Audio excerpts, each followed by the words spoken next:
እንደሰማው ከሆነ በጣም ትፈሪያለሽ አሉ። አዎ ትፈሪያለሽ? አዎ እፈራለሁ። ለምን?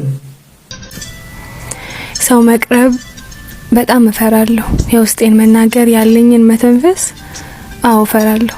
ሆነሽ ተፈጥረሽ ነው። ሰውንማ መፍራት የለብሽም። ግን ፈሪ ሆነሽ ተፈጥረሽ ነው አይደለ?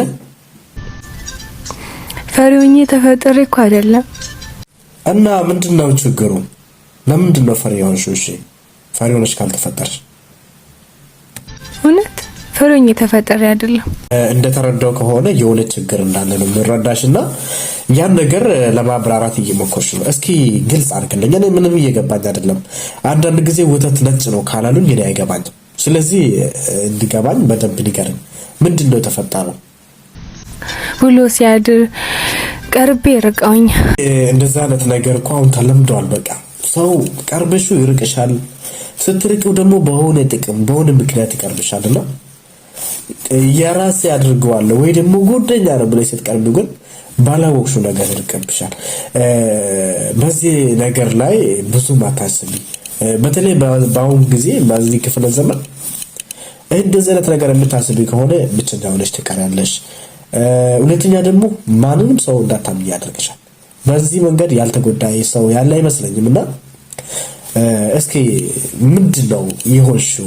ቀርቦ ይራቀሽ ምክንያቱ ምንድነው? ለምንድነው ልርቅሽ የቻለው? አምኜ ከተውኝ ነው መሰለኝ። አሁን ወንዱም ሴቱም ካጂ በዛ። አምነሹ ካደሻ አይዞሽ ይሄድ። እንደምታየው በዚህ ክፍለ ዘመን አስቸጋሪ ሆኗል። አምነሹ ይክድሻል። የራስሽን ነገር ደግሞ ሰጥተሹ እንዳላየ እንዳልሰማ አላቀሽም ምንሻለን። የጊዜ ጉዳይ በትዕግስት መጠበቅ ነው። ደግሞ እንደዚህ መከፋት የለብሽም። ምንም ማሰብ የለብሽም። አሁን አምነሹ በካደሹ ዙሪያ ላይ ሲመጣ ወንዱም ካጂ ሆኗል፣ ሴቷም ካጂ ሆናለችና ማን እንደምታመን እኔ ራሱ በጣም ግራ ግብት ብሎኛል። አሁን በቃ ብቸኝነቴን መርጫለሁ። ማንንም ላላምን ወስኛለሁ። እኔም ይሄ ነገር ወድጄ አይደለም ያደረኩትና በቃ በትዕግስት ለፊያቸው እንዳላየ እንዳልሰማላሽ እያልሻቸው ህይወትሽን መቀጠል ነው ያለብሽ። በቃ መከፋት ደግሞ የለብሽ አይደል እንዴ? እና ምንድነው መጨረሻው? እንዴት አደረግሽው? እሺ ነው እንጂ ለዚህ አበቁኝ ፈሩኝ አይደለም። አይዞሽ እህቴ፣ በጣም ብዙ የተጎዳሽ ይመስለኛል። እና አንቺ የፈለገም ነገር ቢሆን በትዕግስት ለፊያቸውና የማያልፍ ነገር የለም። ሁሉም ነገር ይገለባበጣል እና የሚቀየር ነገር ነው። ሁሉም ይቀየራል። የጊዜ ጉዳይ ነው እና አብሽሪ፣ አታስቢ። ግን ብዙ የተጎዳሽ ይመስለኛል። በጣም ጎድሽ አይደል? ለነገሩ ብዙም አልተጎዳሁም። ጎድቶሽም ቢሆን አልተጎዳውም ብለሽ ራስሽን ማሳመን ነው እንጂ በአሁን ጊዜማ አንቺ ተጎዳው ብለሽ ራስሽን ሲከፋሽ ሲያዩ እነሱ ይደሰታሉ። መቼም በአሁን ዘመን እኮ አዛኝ ሰው የለም። ሁሉ ሰው ጨክኗል። የራሱን እንጂ ስለ ቤተሰቡ፣ ስለ ወዳጁ፣ ስለ ጓደኛው የሚያስብ ሰው ጠፋ። በቃ ራሱ ወዳድ ሆኗል ሰው እንዳለ ማለት ነው። ስለዚህ ምንም እንዳልተጎዳሽ በቃ ዋጥ አድርገሽ ማለፍ ነው። ብዙ ሰዎች እንደዚህ አይነት ነገር ያጋጠማቸው ሰዎች ደግሞ ሊረዱሽ ይችላሉ። ነገር ግን ምን ያረጋል? ጎጂው ምንም ነገር ካልተረዳ ተጎጂ ብቻ ሁሉ ጊዜም እየታመመ ቢኖር ምንም ውጤት አያመጣም። ነገር ግን የሆነ ጊዜ ደግሞ ይመለስለታል። ሰውን ጎድቶ እንደዚህ መቅራት የለምና አንቺ ምንም ነገር ባታደርገው በራሱ መንገድ ይመጣለታልና የሰራውን ሁሉ ያገኛል ማለት ነው። ስለዚህ አንቺ ማድረግ ያለብሽ ትዕግስት ማድረግ ነው። በቃ እንዳትከፊ፣ አታልቅሽ። ለማን ደስ ይበለው ብለሽ ነው የምትከፊው? ለማን ደስ ይበለው ብለሽ ነው የምታለቅሽው? ሁሉም ነገር ያልፋል። በቃ አንድ ቢሄድ አንድ ይመጣል። ለፈጣሪ ደግሞ የተሻለ አለው። ገባሽ እህቴ? ለአላህ የተሻለ አለው። ስለዚህ እጅሽን ወደ አላህ ዘርግተሽ አምላኬ ሆይ፣ አላህ ሆይ ደካማ ነኝ አንተ እርዳኝ ብለሽ ጸሎት ማድረግ ነው የምትጠበቀው። በቃ አታልቅሽ፣ አይዞሽ።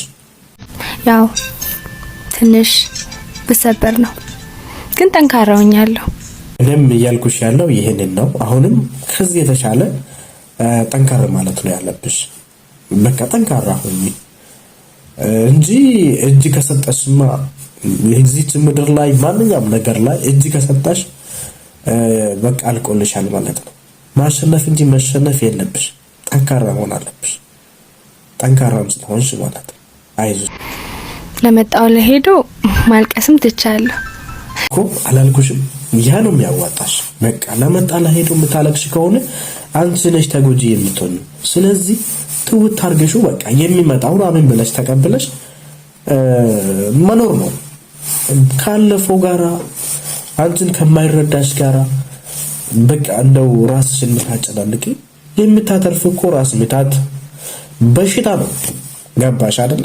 ስለዚህ እንደዛ ይሻልሻል ጎበስ። እንደዛ ነው የሚያዋጣው። እና ያው ምን አደርጋለሁ ታዲያ? ያለብሽ ፈጣሪሽን ማመስገን ነው። ፈጣሪ ስታመሰግኝ ደግሞ ይጨምርልሻል። ገባሻ?